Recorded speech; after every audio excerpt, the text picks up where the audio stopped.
All right, team. We are in this shindig. We're in it, we're in it, we're in it. Boom. Looking good.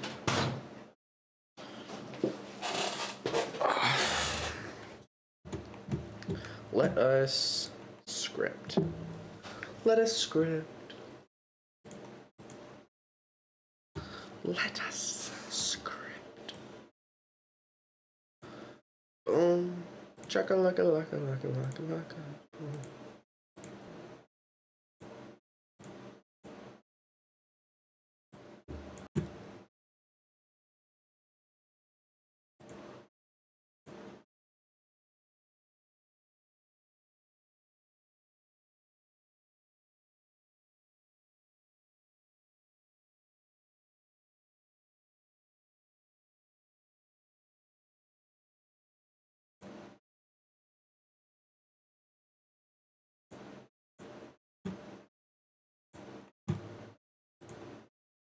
You know something I think is, what the frick?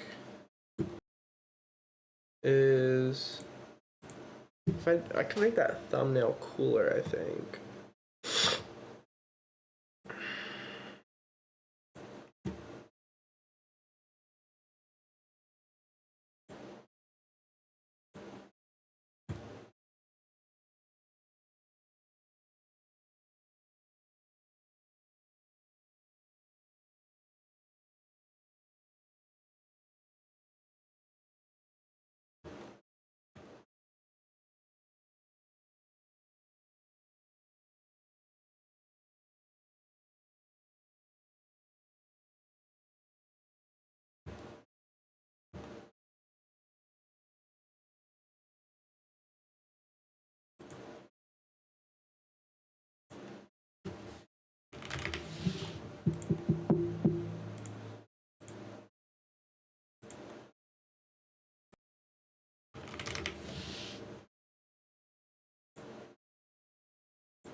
Hello, dude. Why is this taking forever?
All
right, then let me remove the background, bitch.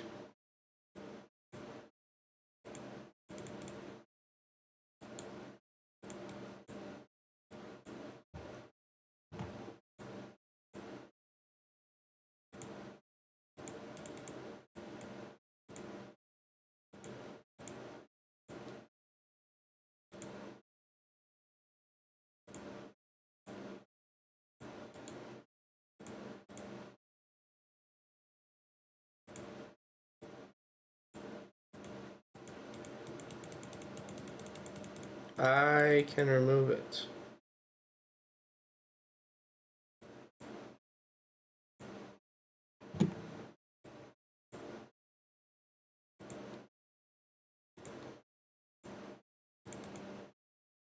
What are you talking about? Let me...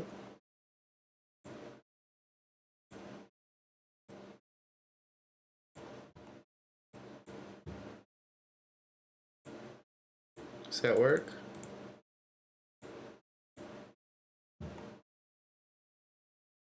Okay, what if row adjust...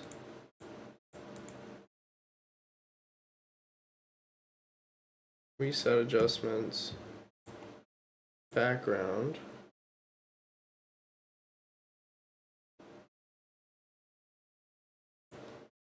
How can you not detect a background? That's so confusing. Alright. Get rid of the image. I don't want it. I don't fucking want this shit. Give me a better one. Let's do,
Are you kidding me? It can't detect this fucking background? What the fuck?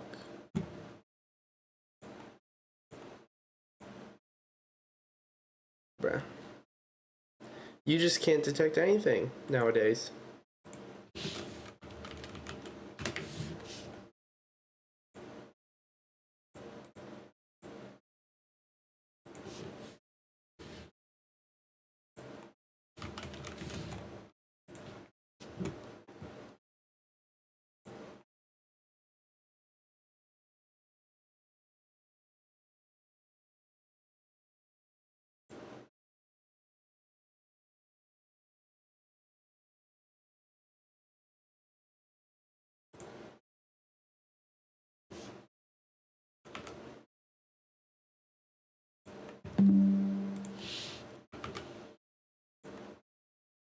You best be able to detect that background, bro. That's pretty easy.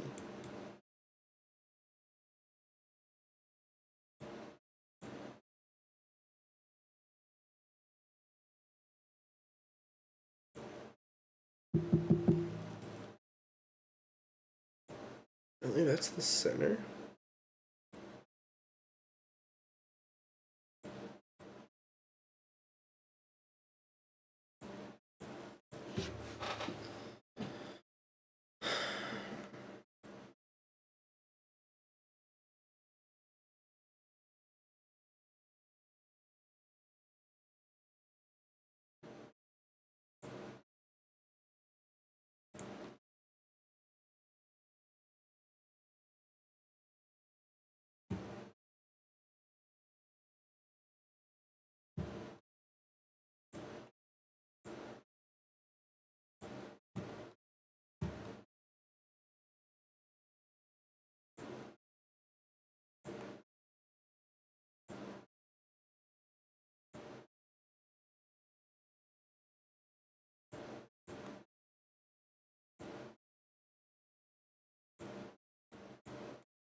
What if I just made the background black?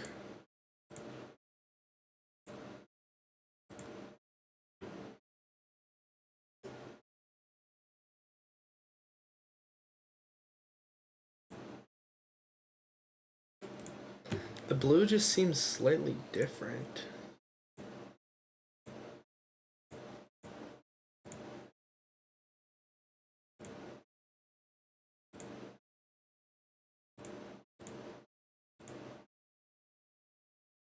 Three, 7, 8, 9, D6. 3, 7, 8, 9, D6. 3, 7, 8, 9, D6. 3, 7, 8, 9, D6.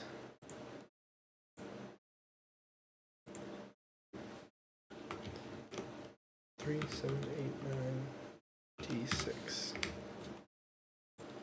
Oh, no way.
All right, valid.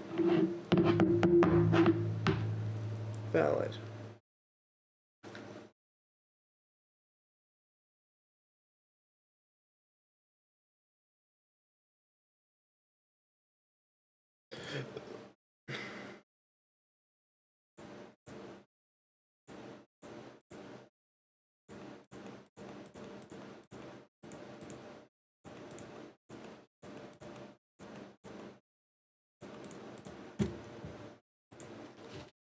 Let's look at what this chick thinks.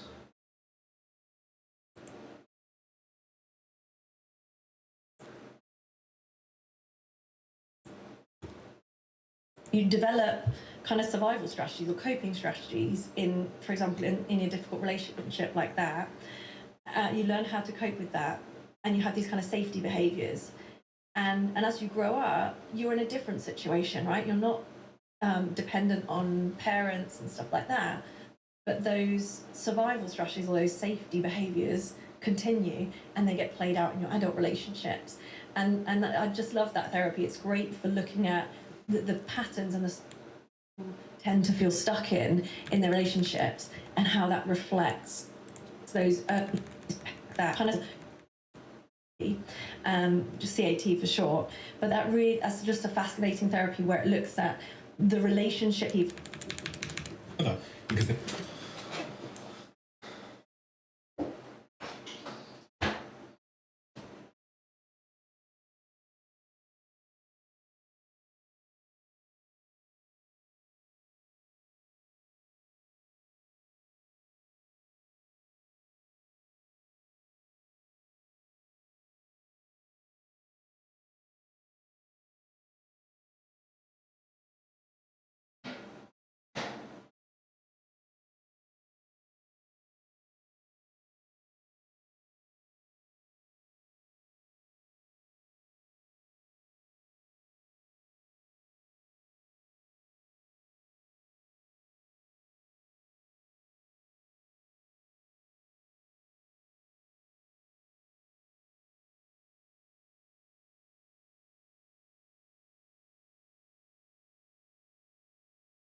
they were very argumentative, shall we say.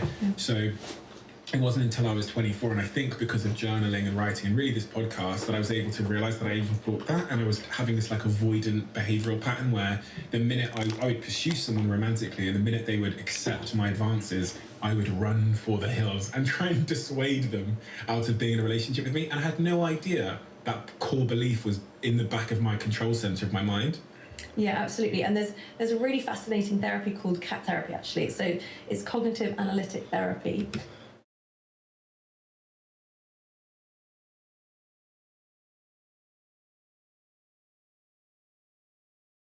Eat some chips.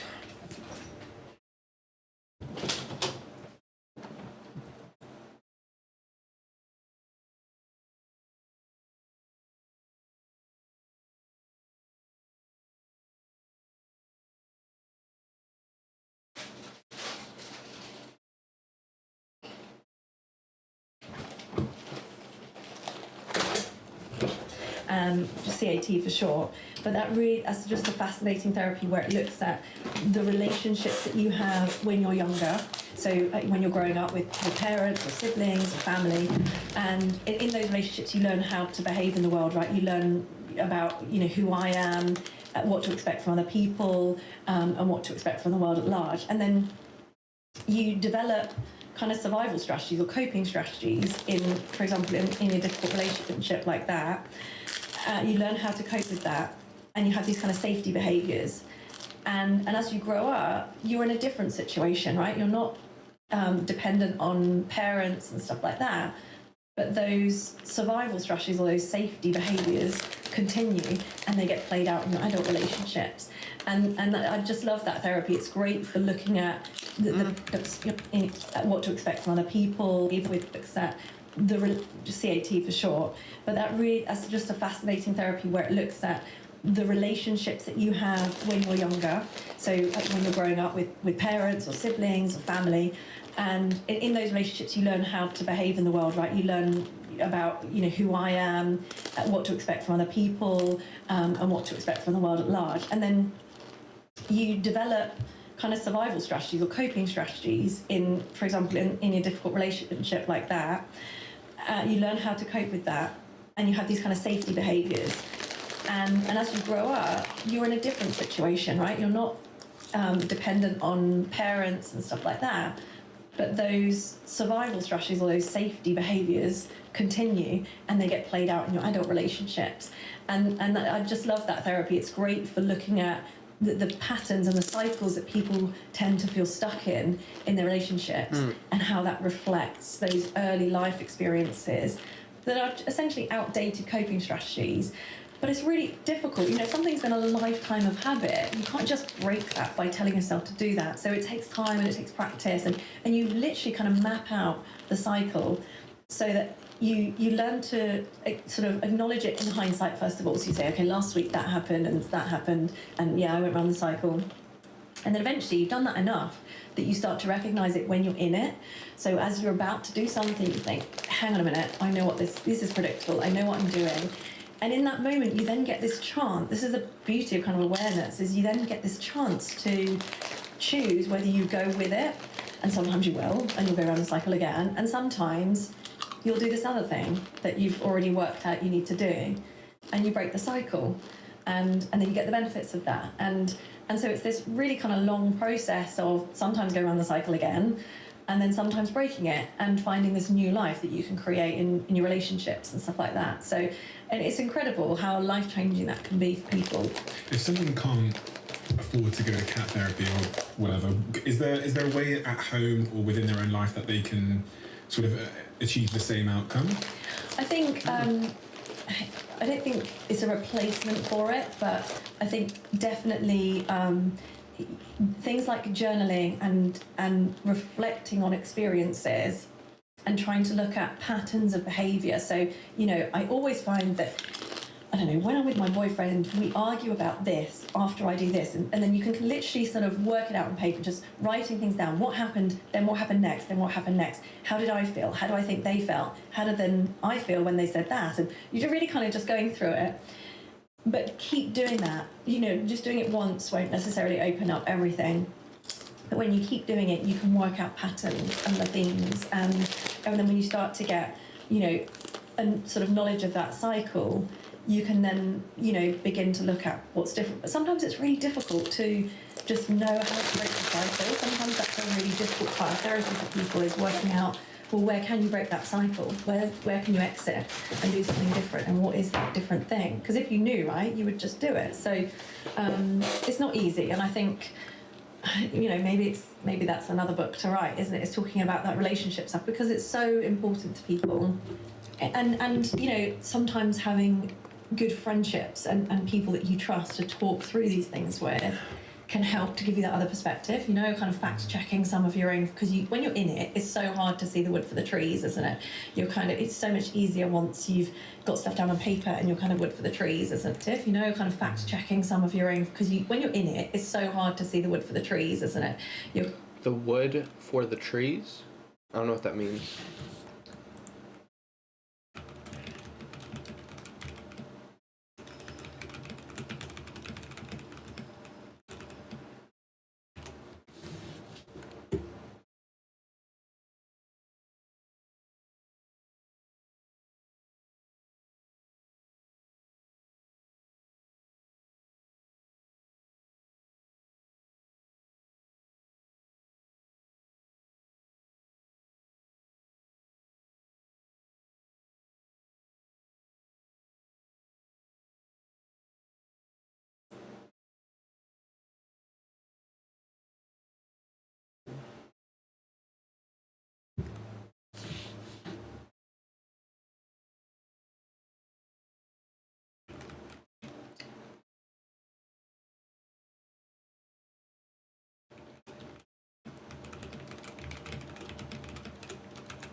So it just means the same thing as forest. Can't see the wood. The wood's for the trees. Can't see the forest for the trees. Gotcha. Kind of, it's so much easier once you've got stuff down on paper and you're kind of looking at it, you've got that bird's eye view, and that's really the process of therapy. So if you can recreate any aspects of that with a really trusted friend or loved one, then that could be helpful. I don't think it's a replacement for therapy and the model and the training, but it's certainly something. When you grow a big platform very quickly, there's a lot of other sort of, I guess, psychological things to contend with. One of them is imposter syndrome. Yeah. One of them is the when you grow a big platform, and the model and the training, but it's certainly something. When you grow a big platform very quickly, there's a lot of other sort of, I guess, psychological things to contend with. One of them is imposter syndrome. Yeah. One of them is the claim, which will be levelled at you, I'm sure, that you got lucky. How do you deal and contend with all of these thoughts? I'd say lucky's pretty hard work, isn't it? You probably know that. Yeah, and you know, there's an element of that. I think, you know, there's probably a timing. All of these thoughts, which will be levelled at you, I'm sure that you. One of them is the claim, which will be levelled at you, I'm sure, that you got lucky. How do you deal and contend with all of these thoughts? I'd say lucky's pretty hard work, isn't it? You probably know that. Thing for me, in that, you know, this huge pandemic started and lots of people were at home tapping into new social media platforms they hadn't before. I think it's been uncomfortable all the way along. I think Why? Because it's been new and it's very public, and that's way out of my comfort zone. You know, I hadn't, I've been in such a kind of small, I live in a small town. I had a small, you know, one-man band private practice. It was just me, and the whole reason for that was so that I could balance it around my children and be the mum I want to be. It was all very kind of organic, and suddenly this thing started to happen and become a bit of a roller coaster. How does it feel to know that the more successful you become at what you do, the more public you're going to become, to the point where you might be in the Daily Mail every week? And do you know what? I've had quite a few moments. Do you know what? I've not even really told anyone this, but I've had quite a few moments along the way where I've really, really questioned, do I even want this? And I kind of told myself that as soon as all that feedback, nice feedback from genuine people who were saying, thank you so much, you know, what's next? I was just kind of waiting for that to stop so that I could stop. Because it's really not been easy. You know, I've got 3 small children, and it's really, really important to me to be present for them. So I wanted to keep it as balanced as I could, which has been nearly impossible. So I was getting up at like 5 a.m. to make videos for TikTok in the dark before my kids got up and stuff like that. And it's not been, you know, it's not been an easy ride. And so it's kind of, you know, it's been hard work. And I think I kept going because I felt like it was temporary. I felt like at some point everyone's just going to think, yeah, this is boring now, and we'll stop. And we would have helped a few people, and that would be great. I mean, maybe you could advise me on that, because I'm asking you live you that, because right? I'm literally going through the same thing, which is this realization that I've had more recently, especially with the success of the podcast and joining Dragon's Den, that and then like there was a really critical piece written about me the other day, and it's like totally baseless, but it basically implies that my last company was like Guantanamo Bay or something. And I was thinking, this is going to only continue to get more and more and more, and I'm going to have to contend with more and more noise. Do you stop? Which feels like very private. I can go to Bali and buy a big mansion and just chill. Yeah. Or do I carry?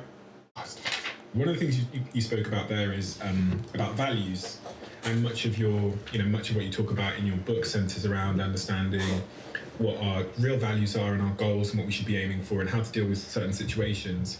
Your brand new book, Why Has Nobody Told Me This Before, which I love, by the way, for many reasons. I love it because you don't have to read it all in one sitting. Yeah. You can skip to the key parts that are relevant to you. As is the case with all your content, it's super inclusive. So it doesn't feel like, I've got psychology books on my bookshelf over there that are, you know, I have to do one page at a time and like have a massage to get through each paragraph because it's difficult. But this is super inclusive whilst also being incredibly important in its subject matter. So values and goals, what is the difference? What is a value? Sure. So the way I would talk about sort of values and goals in therapy is really around a goal is something that you, once you achieve it, once you get there, it's done. So, you know, your goal might be to get through your exams. Okay, exams are over, you passed, done. A value doesn't finish or end. It's a pathway. If you imagine your life as a journey, for example, it's a path that extends the whole of your life, and it's something that you choose to always stay close to when you can. And I think, you know, life will always take you in different directions. So sometimes life will pull you away from a particular value, but it's really about always evaluating and knowing where that path is so that you can pull back in that direction. So, for example, when your career starts to take over because it's so busy, and then you think, oh, I haven't spoken to my girlfriend all week, that's you going, that path's too far away now, I'm pulling back, I need to head back in this direction because this is important to me. And so it's a kind of, you know, winding path where you're sometimes you're pulling away from it and sometimes you're going back towards it. And something that I included in the book was these sort of little values check-ins that I would do and we do in therapy, where we look at, okay, just look at the different areas of your life. It doesn't have to be rocket science, doesn't have to be really kind of airy-fairy. It's looking at, okay, what's important to you in your life? You might have family, intimate relationships, health, creativity, you know, lifelong learning, career, contribution, those kind of things. And then you could literally kind of split it up into boxes and put in each box words, not about, it's what's really crucial is it's not what happens to you. It's not what you want to happen to you. It's how you want to respond to things, how you want to be in that area of your life, what kind of person you want to be. So let's say you were looking at your, you know, romantic relationships. What kind of boyfriend do I actually want to be? You know, what kind of partner do I want to be? What do I want to represent to that person?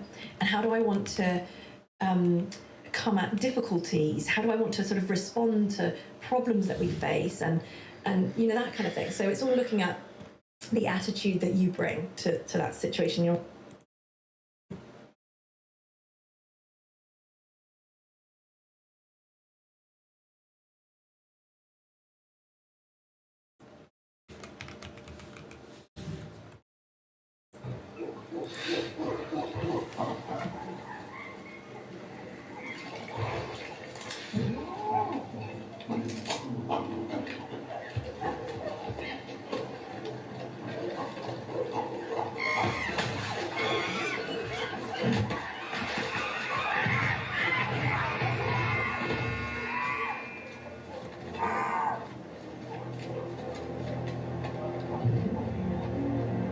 Color is what separated us, and color is what's gonna bring us back together.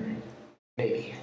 I'll give it my best shot. Also, I randomly thought of this idea earlier today, meaning it's still a work in progress, so bear with me. The idea is the effects or outcomes in our life are colors, and the way we achieve these colors is by mixing other colors together. This is gonna sound stupid at first.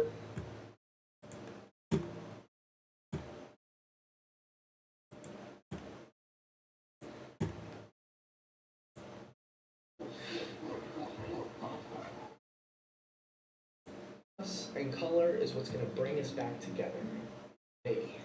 I'll give it my best shot. Also, I randomly thought of this idea earlier today, meaning it's still a work in progress, so bear with me. The idea is the effects or outcomes in our life are colors, and the way we achieve these colors is by mixing other colors together. This is gonna sound stupid at first, but let me build my case and it'll probably seem at least a little bit less stupid. Let's say this smoothie is the outcome. We can represent it by a light purple. The way to achieve this is by mixing strawberries, which can be represented as red, bananas, which can be represented as blue, and a little bit of milk, which can be represented as white. You mix those colors together and you get that exact color as a result. And this is exactly how life works. I believe that ultimately, deep down, everybody in the world wants the same color, meaning they have the same goal. We don't know exactly what that color is, but we have a general idea based off really just feelings. And there's people who become misguided and mix the wrong colors together that get us farther away from the goal. And others see this and feel upset or angry, and they end up viewing these people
the heck?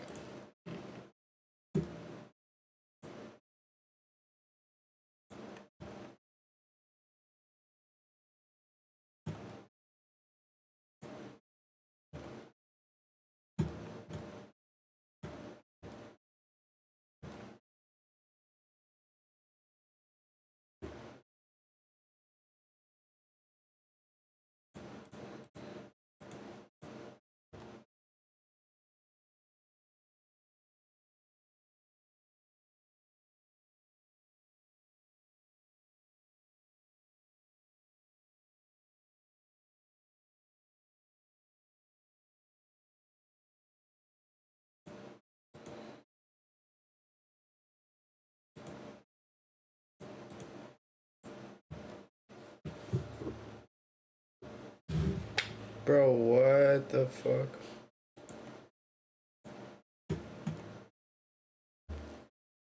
Oh no.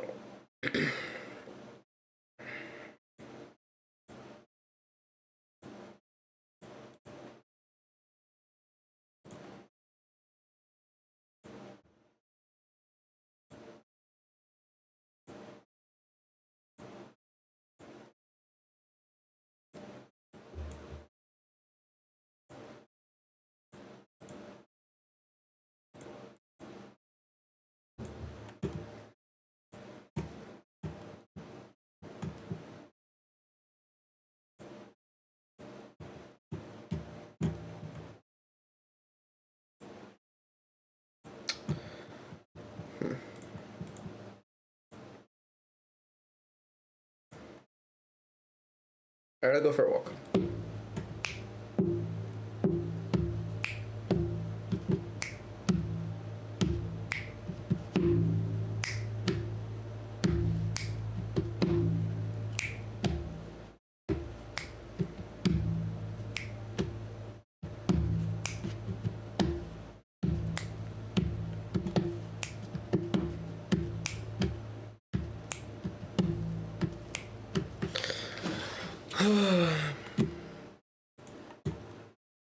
Alright, we're gonna take a walk, folks. Because the desktop audio doesn't work, which means I have to reset the computer. Instead of resetting the computer and then probably ending the stream soon, I'm just gonna reset this computer and take my break now. Because I'd be taking it soon anyway, so I'll just take it now. Go for a walk and listen to that video that I was gonna listen to on here.